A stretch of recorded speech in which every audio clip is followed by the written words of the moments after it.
más que presentación, simplemente introducir este curso, que es una, creo que a todos nos inquieta un poco conocer más el Perú, para conocerlo, para quererlo y para ver los errores y aciertos.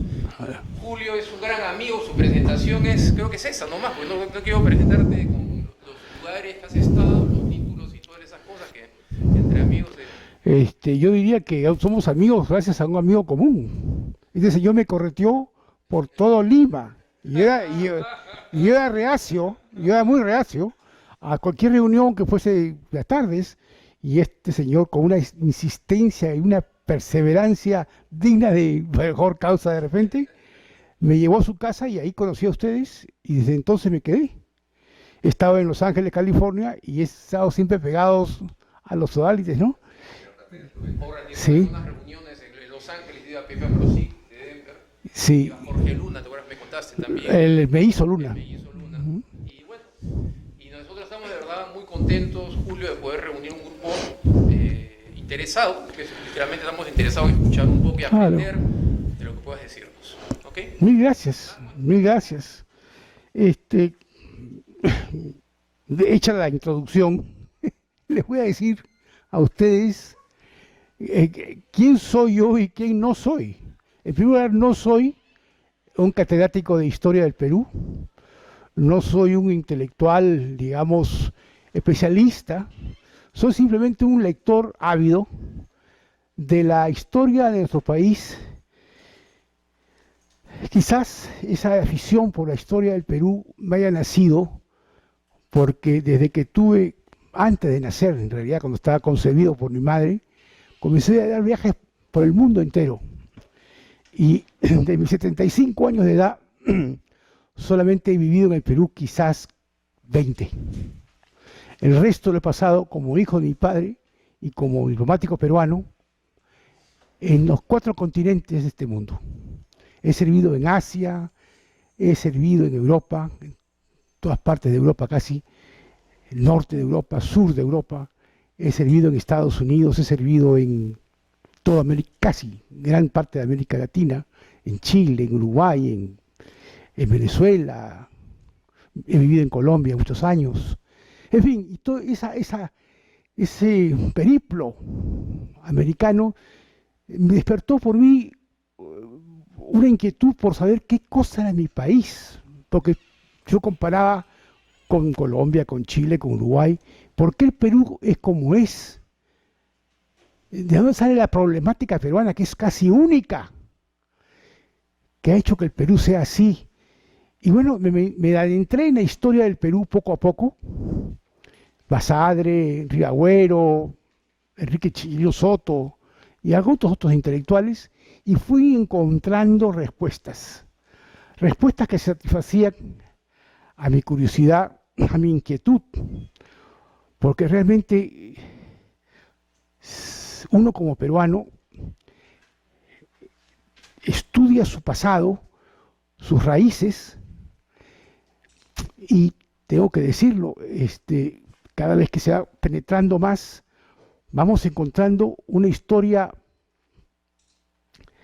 conflictiva, muy enrevesada, sumamente difícil de explicar algunos capítulos, pero grandiosa por otro lado. Si hay un país en América que tiene historia, es el Perú, junto con México, que fueron grandes imperios y grandes virreinatos. Naturalmente hay capítulos que yo todavía no he descifrado, no he podido descifrar, pero que poco a poco lo haremos.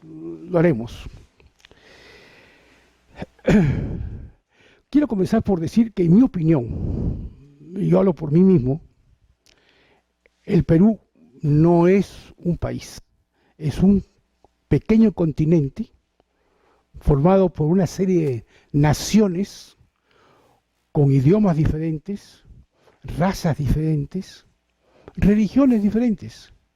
Y eso viven conjuntamente en un territorio demarcado, y eso hace más difícil hablar de nación peruana. Todavía, como dice Macera, el Perú está en formación, una formación que nos está durando ya 180 años de república aproximadamente y 300 años de virreinato. Otros países son más homogéneos, lo que hace más fácil explicar el país. Hablamos por último de Argentina, que es un país de inmigrantes, pero son todos casi inmigrantes, o españoles o italianos, como decía alguien, los uruguayos, mientras que los aztecas bajan de los mexicanos bajan de los aztecas, los peruanos bajamos de los incas y ellos bajan de los barcos, porque venían en mancha de Argentina, venían de Europa, en fin. Entonces son homogéneos, nosotros no somos homogéneos. Bueno, en este escenario tan portentoso, hay gente que nunca nos ha querido, porque yo he vivido en otros países, y ustedes, algunos han vivido en otros países, pero no todos, se van a dar cuenta que los peruanos nos creemos lo mejor de América. Siempre tenemos el mejor hospital, el mejor cancha de fútbol, el mejor cinema, todo creemos que es lo mejor, y no es cierto. Al contrario, es un país que debería ser más humilde, y que, porque nosotros, sin querer quizás, hemos suscitado una serie de envidias o desprecios, o gente que no nos quiere.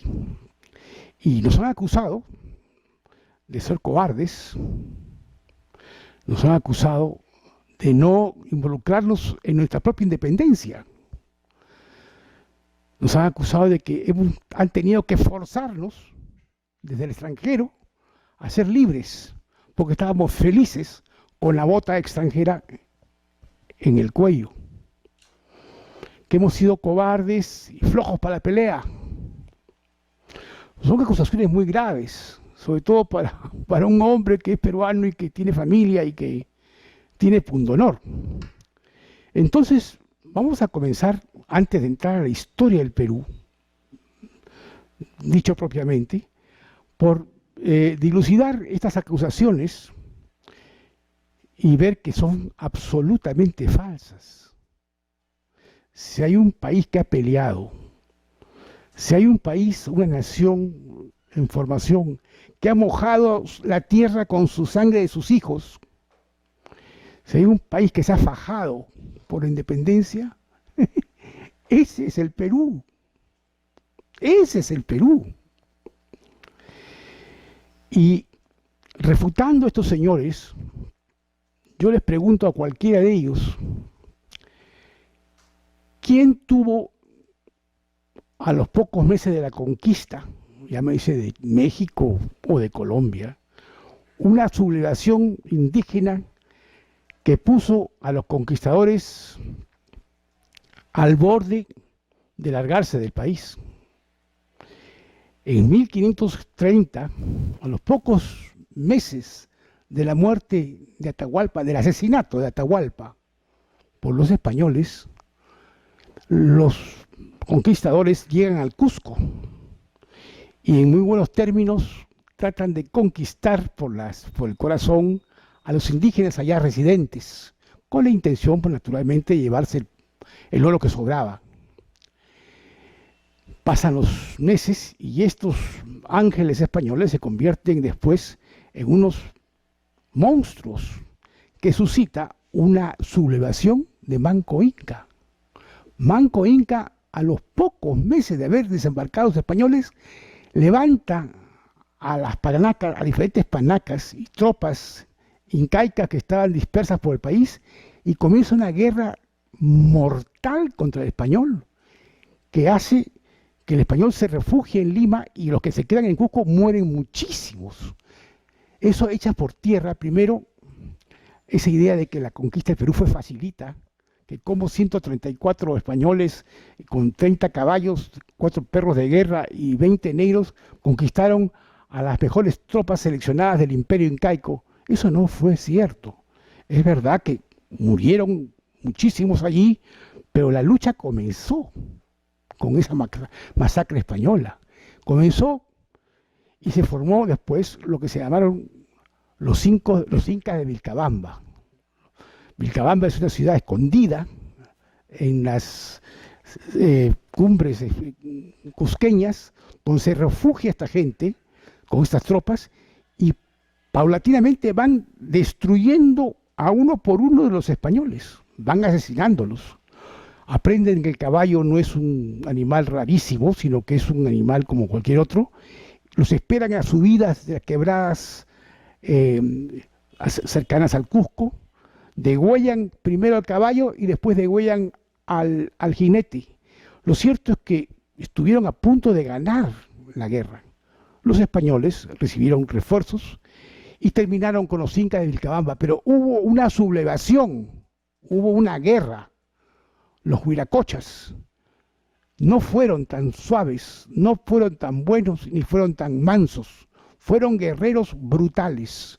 Como lo dijo hace 30 o 40 años en un libro de los huiracochas, Juan José Vega, que fue el primero que levantó el tema.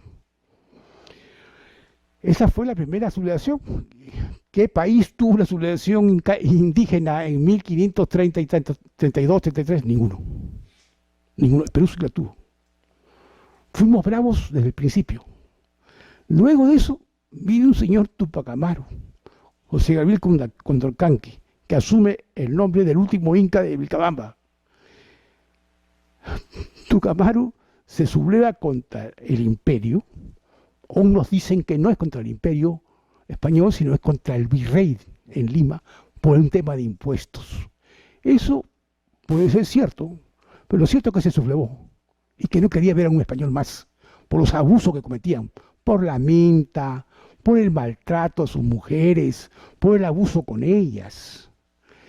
En fin, por una serie de razones, y también por impuestos, acaba con los españoles que vienen de Lima para prenderlo. Como ustedes saben, los cuelgan de los testículos. Una muerte bastante dolorosa, por cierto. Bueno, Tupac Amaru hoy día, y hasta hace 20 años, era el líder libertario de la América Latina. Los uruguayos, los argentinos tenían los Tupac Amarus. El presidente de Uruguay fue un Tupac Amaru. No dijeron los bolivarianos, ni los sanmartinianos, no dijeron los o'higginianos, no, Tupac Amarus. Y Tupac Amaru no era nacido en Santiago de Chile, era nacido en Tungazuca, donde él era un cacique. Entonces ya vemos que hay dos indios que se levantan, que se pelean a muerte con los españoles y que los españoles tiemblan. En ese tiempo España era fuerte y traen refuerzos de España que acaban con Tupac Amaru. Pero también se acaba con el abuso de los indios. Ya los españoles, antes de abusar de una indígena, lo pensaban 3 veces, porque sabían que podía haber otro Tupac Amaru. Entonces, eso de que los peruanos no son flojos para la pelea, que los peruanos son cobardones, vamos a seguir viéndolo, ¿no? En realidad, es una acusación sin ninguna base, pero muy común, muy común. Yo estaba en Venezuela y he discutido con el canciller venezolano al respecto porque tuvo una imprudencia en una celebración de un aniversario patrio y lo aclaré ahí. En fin, seguimos hablando de precursores. Tenemos nosotros en Tacna, en 1808, a Cela y Fallardelli, que estaban en connivencia con la gente de Argentina que ya estaba liberada para hacer un complot. Lamentablemente, los argentinos que querían conquistar el Perú por su propia conveniencia, no por caridad, fueron rechazados 3 veces en su intento de ingreso por la cordillera de los Andes.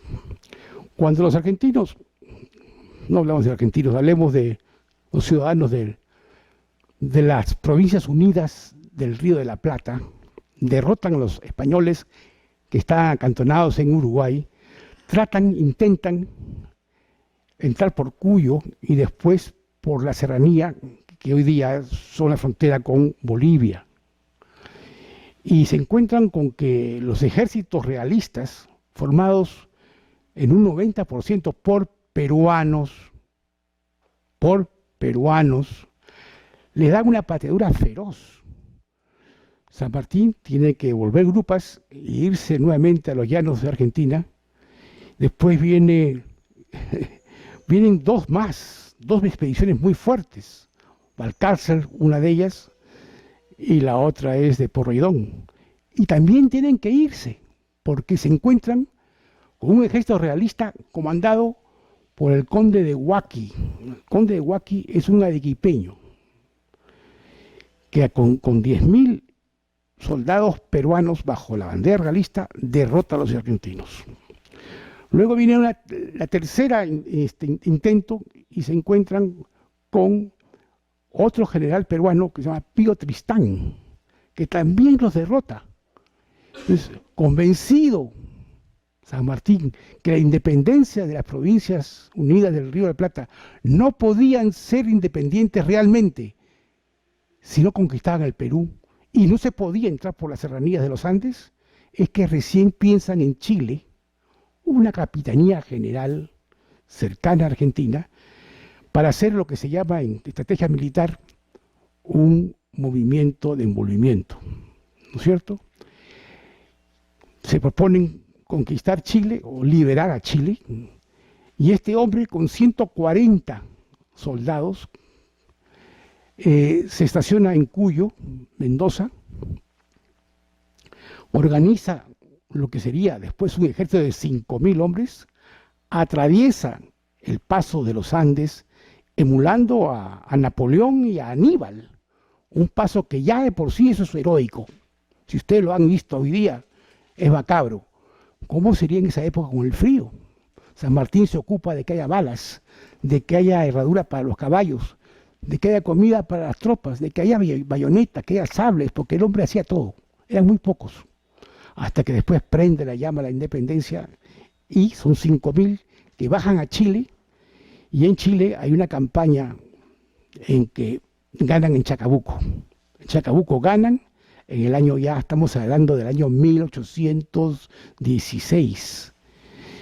Pero no es suficiente, porque Osorio, un brigadier español, llega de Lima, mandado por Abascal, el virrey Abascal, con 5.000 hombres, y les da un revés tremendo a los chilenos en lo que se llama Rancagua, la batalla de Rancagua, y después en Cancha Rayada. Es decir, los chilenos luchan por su independencia, pero no pueden contra el imperio peruano. El imperio español en el Perú es el más fuerte de América. Es sumamente fuerte. Por eso que Perú se demoró en independizarse. Aquí había las tropas seleccionadas de España, los batallones que habían derrotado a Napoleón, que habían luchado en Bailén contra el emperador. Los que se comieron, se puede decir literalmente, a los mejores escuadrones de los húsares polacos, de los de la guardia de Ney, la guardia imperial de Cambrón. Todos ellos fueron derrotados por esos ejércitos españoles que habían sido el terror de Europa. Ya un poquito antes, en 1500, habían invadido Flandes, habían conquistado los Países Bajos, y hasta hoy día, he vivido en Holanda. Cuando a un niño no quiere comer su comida, le dicen: o comes tu comida o llamo al duque de Alba, y el chico come rápidamente, porque los españoles, la furia española era sumamente grave. Bueno, esos hombres vienen al Perú. Pizarro, ¿qué te digo yo? Todos los grandes conquistadores venían de Flandes, de estar curtidos en el cuchillo. Entonces, ¿qué pasa? Que esos españoles hacían un ejército casi imbatible. Las primeras, ¿cómo podría decir? Veleidades independentistas o libertarias comienzan alrededor de 1808, 1809, y vemos la independencia de las provincias del Río de la Plata, Provincias Unidas del Río de la Plata, vemos los intentos chilenos, vemos los intentos ecuatorianos, vemos los intentos en Charcas, en Bolivia, en La Paz, pero había una roca, un rompeolas que destruye todas las mareas libertarias que venían en toda Europa. se llama don Fernando de Abascal. Este virrey, gallego por cierto, era un hombre leal a la corona española, era un hombre absolutamente dedicado a la administración del virreinato, valiente, corajudo, entregado a su causa. Y este señor retardó la independencia de América 14 años.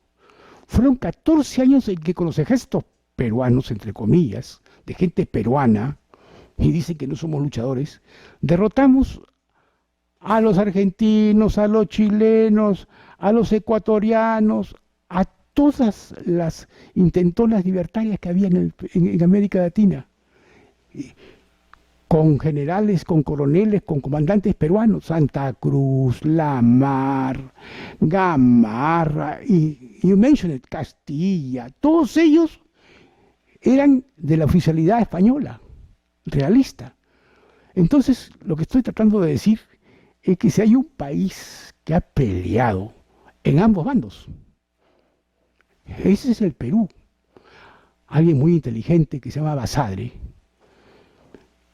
se refiere a Maradiaga, que es un gran escritor español que habla de la historia del Perú, y dice, la guerra de independencia del Perú fue una guerra civil, una guerra entre peruanos. ¿Qué guerra civil? ¿Qué guerra es peor que una civil en que se matan hermanos, tíos con sobrinos, padres y hijos se matan por sus banderas? Eso fue el Perú, la guerra civil por la independencia. O sea que han muerto a los dos lados. A los dos lados murieron estas gentes. Y que el Perú no derramó sangre, que no intervino en su independencia, que fue impuesta. Es la estupidez más grande que uno puede escuchar. Realmente el Perú es quizás el país que más ha sufrido, porque aquí fue la definición de la libertad de América. Aquí fue, en Junín y Ayacucho, que fueron batallas mucho más sangrientas que Pichincha, Boyacá o Carabobo. Entonces, estamos viendo los antecedentes de esta gesta libertaria en el Perú. Hemos visto que San Martín no puede entrar por las serranías de los Andes, es rechazado 3 veces por generales peruanos, por el conde de Huaqui y por Tristán, y entonces van a Chile, en Chile ganan la independencia en Maipú. Definitivamente derrotan a Osorio, Osorio se va a Lima con lo que queda de sus restos de sus huestes, y la independencia de Chile. Ahí él ve que la única forma de entrar al Perú es por el mar. La gran debilidad del Perú siempre ha sido el mar. Una costa de 3.000 y pico, en ese tiempo como 5.000 kilómetros de costa, en esa época, y que no existía en Chile ni Bolivia, se puede decir, y muchas playas. Entonces, con 7 goletas y fragatas de guerra y 10 buques o barcos de carga, él y 5.000 hombres entre chilenos y argentinos, y aquí la historia nuestra es un poco mezquina con los chilenos, por razones obvias, y dice que argentinos, el ejército argentino, no es cierto. El ejército era argentino y chileno. 800 caballos llegan a las costas del Perú, desembarcan en Paracas, hoy día la Bahía de Independencia, y ahí, después de desembarcar sin ningún tropiezo y sin ningún ataque español, recibe la visita de 2 coroneles enviados por el virrey de entonces, ya no era Abascal. Ya Abascal había cumplido con su misión, se había retirado a España a vivir de su gloria. Era el virrey Pezuela, un general Pezuela, nombrado por el rey. Entonces llegan y bueno, les proponen una conferencia de paz. Pero ahí me quedo, se dan cuenta cómo estoy saltando, son pincelazos, ¿eh?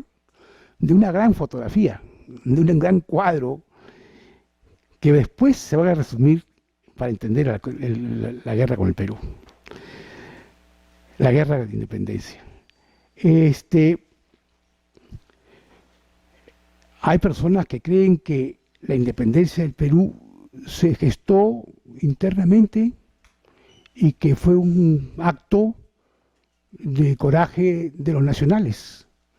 Es una estupidez. No existe en esta comunidad de países o comunidad internacional, no existe un acto de este tipo que sea solo sin influencias extranjeras. En realidad, la independencia del Perú, como ustedes saben, porque eso se aprende en el colegio, tuvo una gran motivación, que fue la invasión de Napoleón a España. Al invadir Napoleón España, 1812, en pleno auge del poderío militar del emperador, España lucha pero no puede, y entonces eso juzgada. El rey es Carlos IV, encarcelado junto con Fernando VII, después de la conferencia de Bayona, y España se debate por su vida o muerte. Entonces, mal puede España, en esas condiciones que está luchando con las tropas napoleónicas dentro de su país, venir en auxilio de Abascal para controlar todos los intentos independentistas de América. Mal puede. Entonces, ¿qué pasa? Son las provincias de ultramar, el Virreinato del Perú con Abascal a la cabeza, que le mandan dinero y provisiones y armamentos a España. Ahora entienden ustedes cómo Abascal estaba solo con un ejército formado por peruanos. Y este hombre se supo batir mandando tropas a Chile, ha derrotado a chilenos de repetidas veces, a Bolivia, se mandaron hasta Quito, querían irse a Brasil, a Argentina, a pelear con los argentinos. Allá, era muy lejos. Pero Abascal fue un superhombre. Entonces vemos que Napoleón debilita tremendamente a la madre patria, al punto de que comienzan a surgir pues estos intentos de independencia, ¿no? Entonces Napoleón juega un papel importantísimo en esto. Alguien menciona la masonería, la francomasonería, como también una de las razones. Yo personalmente, conociendo la masonería muy de cerca,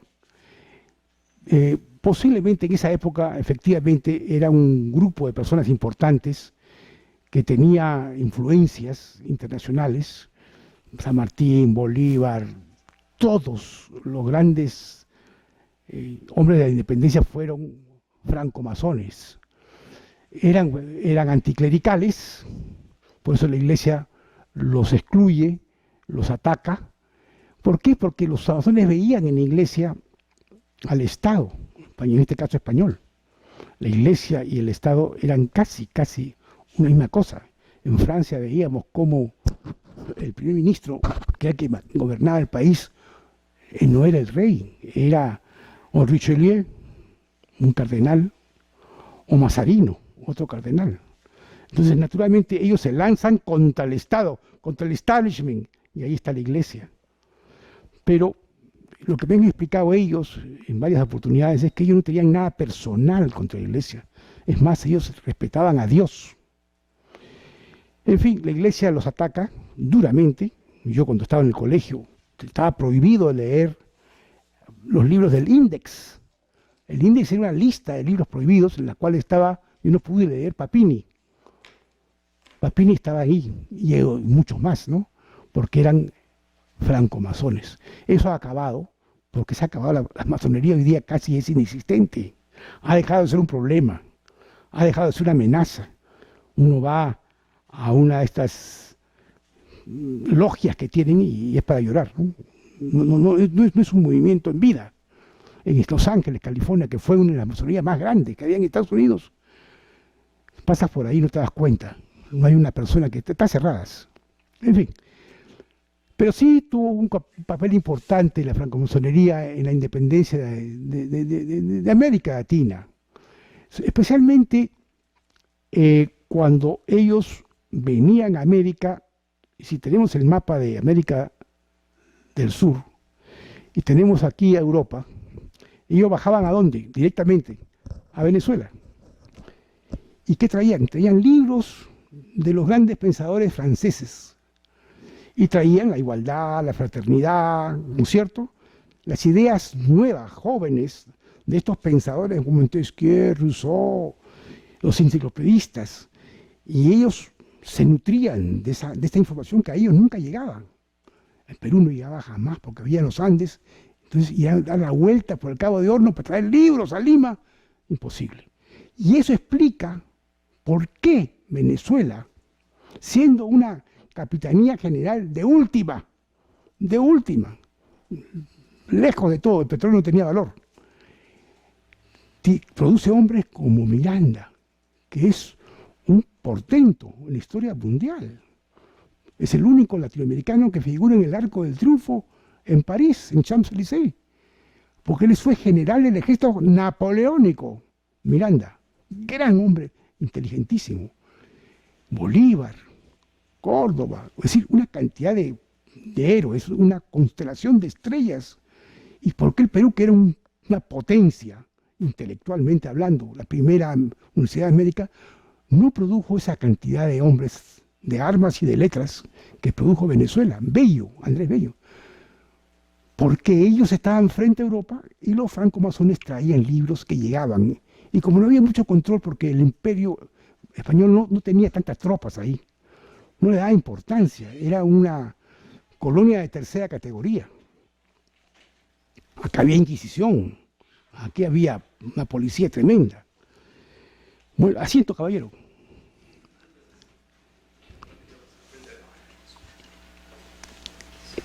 Entonces, nos vamos desviando, nos vamos yendo por las ramas. Lo importante es saber que estamos en un proceso independentista que tiene tremendas causas exógenas, como son Napoleón, la francomasonería, y luego, naturalmente, la intervención inglesa. Inglaterra tenía sangre en el ojo después de que España había ayudado a Estados Unidos en la independencia de Canadá. Y ellos habían independizado en 1773, creo, o 74, de Inglaterra. Inglaterra se la paga mandando aquí soldados de primera calidad. Miller, O'Donovan, el almirante Lord Cochrane, Guise, etcétera, etcétera, etcétera. Soldados que son líderes en un empeño de destruir España que les había hecho mucho daño a ellos. La independencia de Estados Unidos fue apoyada por España con dinero, con armas. Entonces la forma de vengarse de ellos es ayudando a la libertad de América Latina. Entonces, habían causas exógenas y no centrales para independizar a América. Esto provoca naturalmente, provoca el deseo de libertad, que antes no se atrevían a mencionarlo, por el temor a Abascal y sus tropas. Cada día son más obvias estos intentos de libertad, más insolentes, más atrevidos, hasta que llegamos ya después, pues, a la derrota de los ejércitos españoles.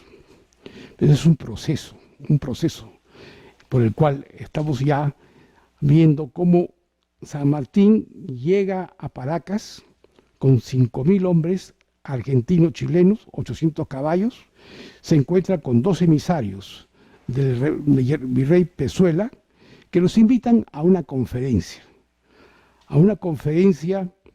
que tiene lugar en el balneario de Miraflores. Yo creo haberme conocido cuando era muy niño, yo tengo 75 años de edad, hasta el año 50, 53, existía en la esquina de Avenida Pardo con la Avenida Arequipa una casona preciosa, un rancho miraflorino, en que tenía un gran cartel de bronce, una placa de bronce, que decía que allí se habían dado las famosas conferencias entre San Martín y Pezuela. No sé si sería la casa, la verdad es que hace muchos años que pasó, pero ahí estaba la casa. Hoy día es la tienda esta chilena que se llama Falabella. Falabella. Saga Falabella. Ahí estaba la casa. Bueno, entonces se conversa en Miraflores, en esta casona, las posibilidades de llegar a la paz. Los españoles traían como elemento de negociación el respeto estricto de la Constitución de Cádiz. La Constitución de Cádiz, que fue más o menos del 1808, era una constitución muy liberal, que permitía una libertad de prensa, una libertad de comercio, ciertas garantías a los derechos humanos. Y el general Riego hace un levantamiento militar, un pronunciamiento militar en España y lo impone a Fernando VII cuando ella es rey, nuevamente, cuando es restablecido en su trono. Entonces Pezuela pensó que con eso esta gente iba a estar satisfecha. Pero San Martín le dice que si no hay independencia del Perú, no hay conversación. Entonces que no pierda el tiempo, y entonces no llegan a ningún acuerdo. Pezuela se retira y San Martín se retira a su cuartel. Pezuela, con todo el ejército realista, sale de Lima por razones estratégicas, porque ya todo el Callao está bloqueado por la escuadra independentista, y San Martín entra a la ciudad de Lima, entre los victores de la población, se queda aproximadamente un mes en Lima y ve que es peligroso para las tropas libertarias quedarse por un ataque inminente de los españoles que están en las cabeceras de los Andes. Están a la altura de Chosica, más o menos, y es peligroso. Entonces él se reembarca con sus 5.000 hombres y se van a Huaura, de donde el Bancón de Huaura, que hasta hoy existe, él declara la independencia del Perú. Estamos hablando ya del año 1821, al principio, en enero. Se queda en Huaura a cientos de estos hombres, de estos 5.000 hombres soldados, porque no eran pues tropas veteranas, eran más bien gente del campo que con el entusiasmo de la independencia se van uniendo a la tropa, que sí eran soldados, digamos, profesionales, ¿no?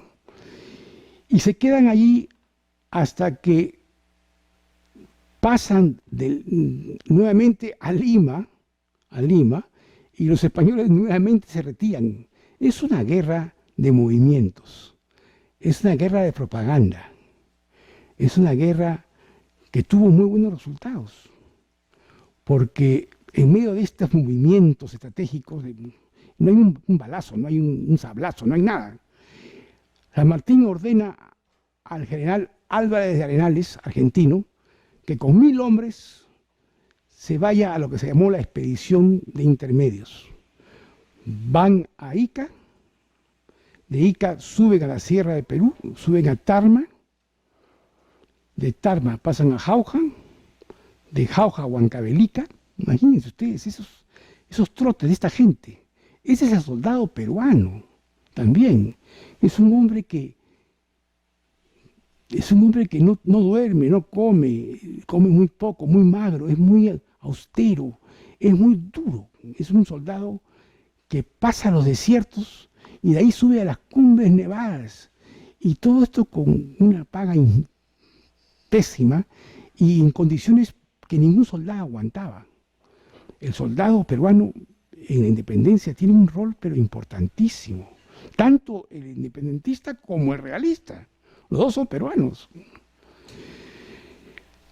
Muchos autores dicen que esta expedición de intermedios no dio ningún resultado. No es cierto, al contrario. Félix de Neira y Luna y Ribagüero dicen que fue importantísima, porque aparte de derrotar al brigadier O'Reilly español, Fue un combate muy suave, muy pequeño, sin importancia, pero va contagiando de amor patrio a todas esas poblaciones, va dando el ejemplo, va dándoles esperanzas, va enseñando que hay gente que se atreve contra los españoles, que venían de ganar 14 años ininterrumpidos todas las batallas. Habían ganado los españoles casi todas las batallas, excepto la de Chile. Pero en Argentina, en Ecuador, habían sojuzgado a todas las tropas, a todos los independentistas de Bolivia, a los de Ecuador. Entonces, estaban aterrados. Pero Arenales se muestra que sí se le puede ganar, sí se puede contra el español. Sigue la guerra de movimientos, hay una paz varsoviana en Lima, una paz muy efímera, porque abajo hay unos movimientos políticos y de espionajes tremendos, hasta que sucede algo que es un omen, dicen en inglés, pero es un adelanto de lo que va a ser la República del Perú, que es el motín de Asnapuquio. Nunca en la historia del reinado de España un soldado, un general y menos un regimiento español se levanta contra la autoridad máxima, que es un virrey. Nunca había habido una protesta o una queja, digamos, el nombramiento de un funcionario por el rey de España era suficiente para que todo el mundo lo obedeciera y jamás se pensara en traición o en desconocer su autoridad. Sin embargo, el general La Serna solivanta, digamos, convence a un batallón español llamado Numancia para que se rebelen, se levanten contra el virrey Pezuela. Y a él se unen el general Valdés, el general Canterac, el general Olañeta, el general Ramírez, el general, es decir, todo el Estado Mayor del ejército realista se une a La Serna, que es otro general, y le dice al virrey que se vaya, por flojo, por débil y por haber dado pésimos resultados a la causa española. La causa de la defensa del Perú, digamos, del virreinato del Perú, ameritaba a un hombre de armas con mayor decisión y no tan feble como era el señor Pezuela. Pezuela no discute porque no podía, no tenía armas, y se retira. Y se introniza como virrey, un general, algo impensado. Fue un golpe de Estado, señores. En el año 1821, un golpe de Estado al virrey del Perú, inaudito, inconcebible. Y fue el anuncio de todos los golpes de Estado que hemos visto en la República, en esta pobre República peruana. Fue el precursor de los levantamientos militares que tanto daño nos han hecho, tanto daño nos han hecho. Entonces, ido Pezuela y entronizado La Serna repite el plato de su antecesor y convoca a otra reunión de paz, buscan la paz. La convoca en una hacienda que queda en el Valle de Chillón, a unos cuantos kilómetros de Lima, que se llama la hacienda, hemos dicho, bueno, ya vendrá el nombre, en este momento no me acuerdo. Lo cierto es que se reúne en La Serna con San Martín, y San Martín, con esa afabilidad que tenía, con esa caballerosidad que tuvo siempre, porque San Martín fue un hombre sumamente cortés, educado, un hombre de bien, un hombre impoluto, incapaz de algo feo, a diferencia de Bolívar, muy diferente a Bolívar. Ya hablaremos después de esas cosas, ¿no? De esa comparación. Pero San Martín lo abraza a La Serna, y La Serna se pega un poco un poco así extrañado.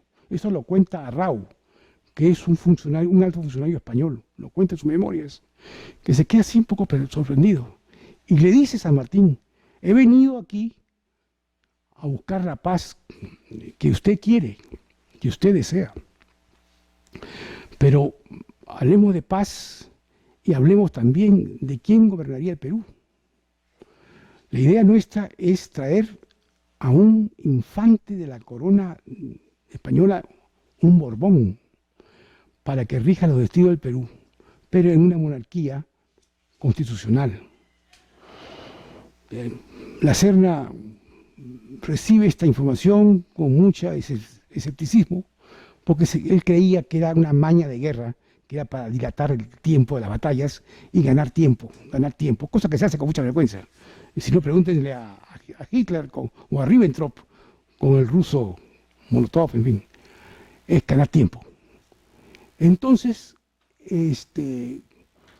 no acepta la Serna eso y dice, hagamos un solo ejército, el ejército independentista y el ejército realista, uno solo, que haya paz, pero de que nosotros no vayamos de ninguna manera. Entonces, se retira San Martín con el fracaso de esta nueva conferencia y se va ya, digamos, perfilando lo que serían ya el confrontamiento. Hasta hoy día no ha habido ningún enfrentamiento, se han dado cuenta, no ha muerto ni un solo, no ha habido balazos, no ha habido nada. Se han estado jugando, los españoles se han retirado de Lima, se han ido a la sierra, San Martín se va a Huaura, al norte, ellos regresan, Rebanín quiere regresar, ellos se van de nuevo, pero no hay combates, ya se están perfilando. Yo quiero hacer estas charlas con entregas, digamos, muy marcadas. Entonces, lo que viene ahora, hemos hablado de los, ¿cómo podríamos decir? Hemos hablado de los antecedentes, hemos hablado a pinceladas, un poquito confusas quizás para ustedes, hemos hablado de cómo se ha ido preparando, ¿no?, el ambiente que van a chocar, ¿no?, que va a haber un choque en Junín y en Ayacucho, para luego después hablar de la intervención de San Martín, que es muy corta, el protectorado es muy corto, y la venida de Bolívar, que ya amerita una charla de por sí, para él solo, ¿no? Porque Bolívar, como repito, siendo un genio político, militar, a pesar de que Karl Marx dijo que no era nada, que era un pobre hombre, parece mentira. Marx tiene unos escritos sobre Bolívar y que lo dejan muy mal parado. Sin embargo, yo sí creo que fue un hombre sumamente inteligente, sumamente aventurero, gran arriesgado y totalmente diferente que San Martín. San Martín era un bien nacido, había nacido en un hogar, padre y madre, en fin, sí, y su forma de ser, el desprendimiento que tenía, lo hacía un bien nacido. Bolívar, no sé si ustedes alguna vez han leído las cartas de Bolívar sobre el Perú. Las cartas de Bolívar sobre el Perú dicen lo que es él. Son unas cartas, unas diatribas, son algo que algún día ustedes deberían leerlo porque vale la pena para que ustedes tengan el concepto que tenía Bolívar de nosotros. Concepto que a veces lo entiendo, porque en los primeros años de nuestra independencia, el primer presidente fue Riagüero, otros dicen que fue Lamar, yo creo que fue Lamar, que es un cuencano, nacido en Cuenca. Pero había dos hombres muy fuertes, uno era Riagüero y otro era Tagle, Bernardo de Tagle. Y los dos eran absolutamente, pues, realistas, eran gente con título de nobleza española, con dinero a borbotones, y que estaban muy cómodos, en mi concepto, con el statu quo. A ellos no les importaba un pito que hubiese independencia, no, porque ellos estaban muy cómodos. Y como ellos, muchos nobles, entre comillas, criollos que ven acá. Entonces, claro, ellos reciben a Bolívar muy mal, Pero quisiera dejarlo aquí para poder, si ustedes desean, hablar en una segunda oportunidad a partir de la llegada de San Martín a Lima y, digamos, ya entrar más profundamente en lo que se llama la independencia del Perú. Si ustedes quisieran hacer algunas preguntas, yo estaría encantado. Hemos comenzado a las 6 y son 5 para las 7. Imagínense, una hora he hablado. Parece mentira. Pero alguna curiosidad, ¿cómo no? Una pregunta. ¿Quién era el que contaba lo que ocurrió en la hacienda Punchauca? Punchauca. Muy bien, gracias. ¿Quién es el que hablaba de lo que ocurrió en esa hacienda? El abrazo de San Martín a la Serna. Sí, hay evidencia de esa conversación por un señor Arrau, como dije yo, Arrau. Narra cómo San Martín muestra una intimidad y una simpatía con el enemigo, y luego de eso le propone, como le dije, hacer un solo ejército, cosa que el Perú tendría que mantener dos ejércitos, el realista y el independentista, y que él tenía intención de traer a un infante Borbón para que fuera el rey del Perú. Eso le ha valido a San Martín muchas críticas. Sin embargo, yo me he puesto a pensar al respecto. Había muchas personas importantes que estaban, como es lógico, a favor de la República. Pero la República, en una nación que estaba en formación, si hoy día como estamos mal, ¿pueden ustedes imaginarse lo que era la clase social dirigente del Perú en el año 1821 o 20? A diferencia de Chile, que tuvo un Portales, un Diego Portales, que hizo una verdadera clase dirigente, el Perú tenía una manga de ociosos, vagonetas y, lo que es peor, buenos para nada. La clase dirigente peruana no existió. Vivían de sus rentas, no tenían valor. No lo digo yo, lo dice Rivagüero, que era uno de ellos, porque Rivagüero era la clase dirigente. Entonces, claro, la República del Perú, los primeros años fueron pésimos. De un caudillo en otro caudillo, caudillos que destruían el Perú en vez de componerlo. Mientras que en Chile había un gobierno hecho por gente inteligente, patriota y dedicada, por las enseñanzas de Portales, que les enseñó hasta a comer con el tenedor y el cuchillo. Y les enseñó disciplina, puntualidad, decencia. No había ni robos, ni coimas. En el Perú la clase dirigente fue muy mala, fue muy pobre. Algunas excepciones tienen que haber habido, pero lo dice Rivagüero, no lo digo yo, ¿eh? Los llama de todo. Rivagüero los llama de todo. Y otros autores también. En el Perú no existió clase dirigente. Y hasta hoy día no existe una clase dirigente. La clase dirigente se ha quedado siempre al margen de la política, y la clase política peruana quizás sea la peor de América Latina. Yo estoy convencido que ni siquiera en otros países como Bolivia exista tanto zángano juntos. Y tenemos ejemplos como el Congreso, todos los congresos, en los últimos 50 años, 40 años. Entonces, claro, da que pensar si, al igual que Brasil, el Perú no hubiese tenido un príncipe Borbón, que no había ningún inteligente, los Borbones, ustedes saben, como rey del Perú, pero constitucional, ¿eh? Como es el rey de España y el rey de Inglaterra y el rey de Holanda, que digamos, reinan pero no gobiernan, pero tienen la autoridad, y no hay la lucha por el poder, porque ya hay un poder, digamos, entronizado. Quizás no era tan loco pensar en un rey. Lo que pasa es que ellos venían de pelear contra un rey, y poner a otro de gratis no gustó la idea. Entonces San Martín sufrió mucho porque fue acusado, él y sobre todo Monteagudo, ¿no? Bernardo de Monteagudo, que fue el que insistió, inclusive viajó a España a traer un príncipe español y regresó con las manos vacías. Entonces suena a traición, suena feo, traer un extranjero como presidente de acá.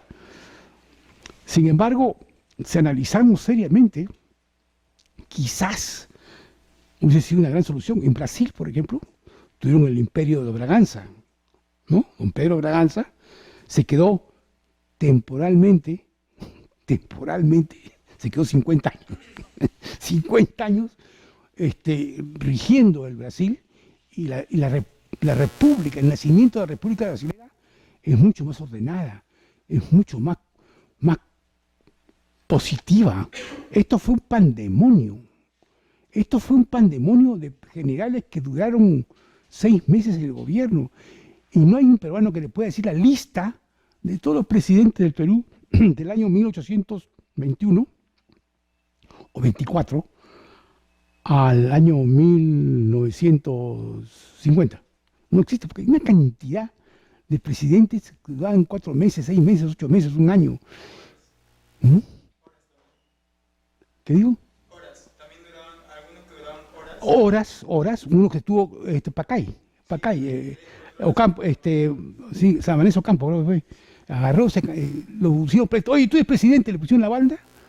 Eso me lo contaba mi abuelo. Y entonces fue una turba. No queremos que usted sea presidente, no, que aquí la democracia. ¿Democracia? En la ventana del palacio, tomen. Y les tiró la banda. Y yo me voy a mi casa. Y se acabó el problema. No, la historia de la República de Perú es sumamente difícil de entenderla.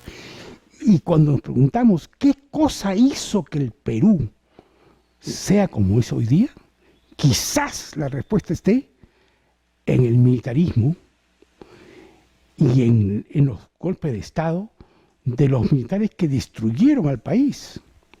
No hay un civil hasta el año 1876 en la persona de Manuel Pardo. No hay uno. Creo que hubo un Meneses también que estuvo por ahí unas horas. Pero el presidente de Perú elegido por el pueblo, el primero, el señor Pardo, que fue un gran presidente a concepto de algunos. Entonces, pues, eso de la monarquía que proponía San Martín no era tan descabellado. Era un país que no estaba preparado.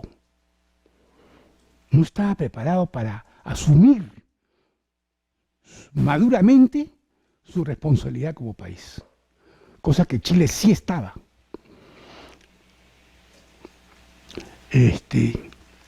Todas esas son opiniones mías, por si acaso.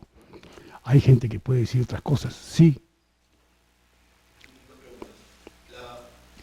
Francisco Javier Luna Pizarro. Sí. ¿Pudo haber sido el Portales peruano? Yo creo que siendo un hombre inteligente, que era una pulga en oreja, y que Bolívar lo detestaba, como un arequipeño era porfiado, incisivo, pero inteligente, era un religioso, un hombre culto, pero no tenía el liderazgo que tenía Portales. No tenía la vocación de líder, de estadista, sobre todo de estadista. Una cosa es ser presidente del Perú, eso podría haber sido Lula Pizarro. Pero el hombre que se proyecta a 100 años adelante y le dice a los chilenos en el año 1839, 40, oiga, ustedes no pueden hacer esto, no pueden dejar que el Perú se una con Bolivia. Ustedes tienen, es decir, les enseña la lección antes que suceda. La guerra del Perú con Chile es absolutamente un mandato de Portales. Portales es el que le señala la ruta del éxito a Chile.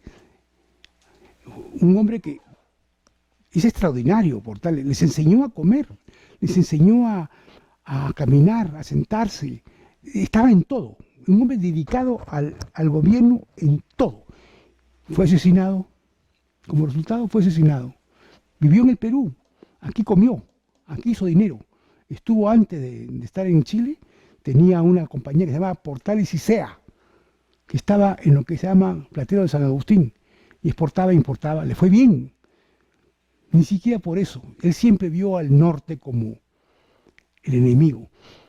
Pero vean ustedes, tampoco le faltaba razón, porque todo lo malo para Chile venía del norte. Cada vez que levantaban la cabeza para gritar libertad, venía un ejército peruano del norte y los aplastaba. Entonces, todo lo... O'Higgins, ¿qué cosa es O'Higgins? El padre de la patria chilena. Es el hijo ilegítimo, es un bastardo de Ambrosio O'Higgins, virrey del Perú, que la tiene con una mujer en Chile y no lo reconoce jamás y va, lo bota. ¿A dónde? A Chile. Ahí está, la cárcel de Fría. Entonces, todos los daños, todo lo malo viene del norte. Entonces, se va gestando un antiperonismo subyacente, absolutamente, digamos, interior en la mente del chileno. Perú, norte, malo. Malo. No venía nada bueno, venían tropas. Van ellos, en la independencia del Perú, a la Lima virreinal, la más grande ciudad de América Latina, la gran Lima, de las tapadas, de la sociedad, de los parques y todas esas cosas, y los peruanos, en vez de agradecerle a los chilenos por haber fuertemente en Junín, en Ayacucho, en todas las batallas, los desprecian, los miran para abajo. Chile pues siempre fue para el Perú lo que es para nosotros en estos momentos, no sé qué cosa, pues no sé, no existe nada parecido, una provincia de pobres, pues no los quieren y ellos se resienten. ¿Perdón? Unanue fue un médico importante, inteligente, pero no tuvimos un líder. Ese es el gran pecado del Perú. El gran pecado del Perú no es haber tenido un Bolívar para los venezolanos, un Santander en Colombia, un 20 argentinos que fueron estupendos, ¿no? Belgrano, o que no tuvimos a ninguno. Bolivia tampoco tuvo a nadie y Ecuador tampoco. Olmedo, que en fin. Pero el Perú, que era el gran país, la gran potencia militar, no tuvo nada. No tuvimos, a ver, Santa Cruz era alto peruano, boliviano. Pero Santa Cruz era, como lo describe alguien, un indio, zamarro, traidor, en fin. Lo describen los escritores, son muy duros con Santa Cruz. Igual que con Pumacagua. Había un racismo total. En Perú sí había un racismo. A Pumacagua no le perdonan. Después de 30 años de haber luchado contra los españoles, siempre dicen que, bueno, en fin, los epítetos más fuertes que te puedas imaginar contra estos dos personajes, Pumacagua y Santa Cruz. Santa Cruz, no olviden que peleó a favor de los españoles durante 30 años, llegó a ser brigadier en el ejército español, y solamente en una batalla en que la pierden los españoles y la ganan los independentistas, Santa Cruz se vuelve patriota, digamos, ¿no? Pero Santa Cruz no tuvo no tenía las condiciones para ser un San Martín, un independiente, no tuvimos. Estoy pensando, por ejemplo, Lamar era un cuencano, un buen hombre, tan bueno que se dejó hacer un golpe de Estado, estando peleando contra Bolívar, a favor del Perú. Vino Gamarra por atrás, con el general de la Fuente, y lo botaron a Costa Rica, donde murió. No tenía pues las cosas que tenía Bolívar. No tuvimos un hombre. ¿Para qué? No tuvimos un hombre. México tuvo un Hidalgo, ¿no? Pero no tuvimos. Y ese es el pecado nuestro. Perú, que era la gloria de América Latina en todo sentido, el imperio de los incas, el reinato del Perú, la riqueza, todo. Pero nos faltó un hombre. Estoy pensando en quién podría haber sido. Luna Pizarro era un gran, un hombre intelectualmente valioso. Vizcarra de Guzmán escribe desde el extranjero contra los españoles y por la independencia. Pero era un hombre, era un sacerdote también, que no tenía pues trazas de Pumacagua, otro oficial español. No lo veo ni siquiera en la República avanzada ya. digamos, ya pasamos, a, si quieren ustedes, después de Santa Carrión. Carrión, ¿el médico? No, Sánchez Carrero. Ah, Sánchez Carrión. Sí, Sánchez Carrión, pero no lo hizo. Sencillamente que no lo hizo. No lo hizo, pero no. Tenemos héroes valiosos, tenemos precursores estupendos, pero no tenemos ninguno que sea conocido más allá de Huacho. Quiere decir que en Quito no conocen a ninguno de estos precursores. O'Higgins, por ejemplo, sí tiene un sitial en la constelación de líderes americanos. Don Bernardo O'Higgins es un hombre valioso y los chilenos lo han puesto y los chilenos han retirado a San Martín, han bajado el papel de los argentinos en la independencia de ellos, que fue conseguida por los argentinos, y han puesto las tropas chilenas y a O'Higgins como el padre de la patria. Un padre de la patria que salió corriendo de Chile y se escondió en el Perú para que no lo mataran. Tan buenos los chilenos con sus héroes que salió corriendo, se refugió en una hacienda que se llama Montalbán, y aterrado, y los chilenos lo querían matar. Ustedes saben eso, lo querían asesinar. ¿Cómo asesinaron a Carrera? ¿Cómo es que es el primer presidente de Chile y Carrera es el héroe, pero no lo pueden ver en Chile hasta ahora? Un hotel que lleva su nombre, pero nada más. A O'Higgins lo corretearon para matarlo. Y el Perú, generoso, le dio los honores de ser mariscal del ejército peruano, una pensión y una hacienda que es espectacular. La hacienda Montalbán, que es lo más rico que hay en el Perú. Y luego le pusieron una casa en el Centro de la Unión, que hoy día es un museo de O'Higgins, hecho por la Embajada de Chile. Y fue un gran hombre, fue un hombre realmente estupendo. Tiene pasajes que dice, yo no sé quién quiero más, a Chile o al Perú. Y él siempre, sabiendo el desprecio de los peruanos por Chile y el odio de los chilenos y la envidia de los chilenos por los peruanos, siempre trató de limar las perezas, siempre trató de juntar los dos países. Fue a Chile muerto y enterrado en Perú. Y después de 4 años Chile lo reclamó. Y lo llevamos y lo entregamos. Hoy día está en una cripta en la Plaza O'Higgins, que es el centro administrativo de Santiago de Chile. Pero ahora se han dado cuenta que es bueno. Era un loquito. Era un hombre muy valiente, pero extremadamente arriesgado. Era muy joven, muy maduro. Fue fusilado vilmente por Santa Cruz, pero Salaverry no tenía más. Era un muchacho alocado, era muy violento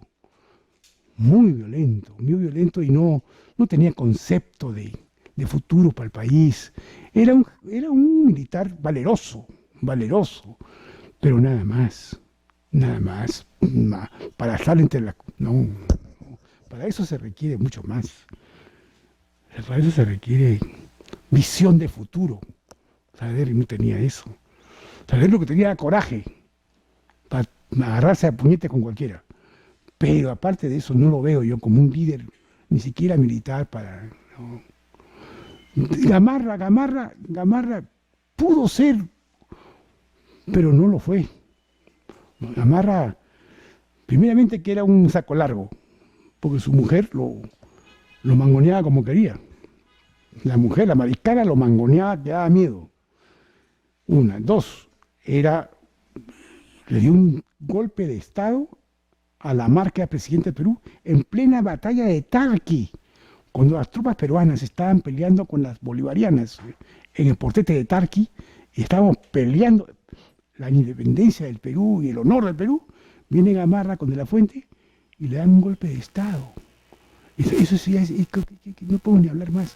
Mueren en Gaby, saben, en condiciones un poco raras. Dicen que murió sentado en una cenica en su tienda, una bala perdida lo mató, muerto por los bolivianos, y perdimos la batalla con Bolivia por Gamarra. Entonces Gamarra no ocupa un un sitial en la historia del Perú que sea muy digno. La prueba está que, aparte del emporio de telas en Gamarra, no conozco ningún parque de Gamarra, ni conozco ninguna calle de Gamarra, no hay nada. No, Gamarra fue un líder de segunda y hasta de tercera, en mi concepto. Es mi concepto. A nosotros, la guerra con Chile es lo que nos da lo mejor de nuestra pizarra. Grau, Bolognesi y Cáceres son una bendición dada por Chile en realidad, pero que saca lo mejor de los peruanos. Y son a nivel mundial, creo yo. Lo que hace Bolognesi a su edad, lo que hace Grau y lo que hace Cáceres. Bueno, hay dos Cáceres, ¿no? El Cáceres del Liro Blanco y el Cáceres del Liro Negro. ¿No? Es el brujo de los Cáceres, sí, pero, en fin. Por eso digo, hablar de la historia de Perú hay que ser muy francos, no hay que picarse y sobre todo aceptar algunas cosas que nos cuesta decirlas, pero que son verdad. Que son verdad. Castilla, por ejemplo, Castilla que peleó a favor de los españoles, en Perú dicen que es el mejor presidente y efectivamente fue un presidente estupendo. Fue un presidente estupendo, fue un presidente que tuvo dos periodos muy importantes, organizó el ejército, organizó la marina, organizó el Ministerio de Construcciones Civiles, en fin. Pero la corrupción comienza con Castilla casi, la republicana. Con Castilla estábamos muy bien, había dinero, el dinero del guano, y pero hay una repartija de dinero increíble, ¿no? Increíble. Es decir, por eso digo, es muy difícil hablar de un hombre impoluto, Grau. Grau no lo puedes agarrar por ningún lado. Hay quien lo quiere agarrar al decir que él estaba en los barcos de piratas peruanos que iban por la costa del Pacífico Sur a sacar nativos de allí y traerlos para las Islas Guaneras, que fue un episodio de nuestra historia pésimo, negro, horrible. Barcos peruanos con bandera peruana se internaban de noche en las islas del Pacífico Sur, Papúa, Ilha de Pascua, agarraban 20, 30, 40 muchachos, los metían a palos a la bodega, se los traían y los dejaban tirados en las islas de Guaneras. Eso fue terrible y eso sabemos que fue verdad. Dicen que este chico Grau, que tenía 14, 12 años en esa época, está ahí, pero era un niño, o sea que no puede nadie decir nada de él. Pero, en fin, es un país muy controvertido, por lo mismo que fuimos imperio y después virreinato, ¿no? Pero en fin, señores, que espero no haberlos aburrido. Yo creo que, no sé si...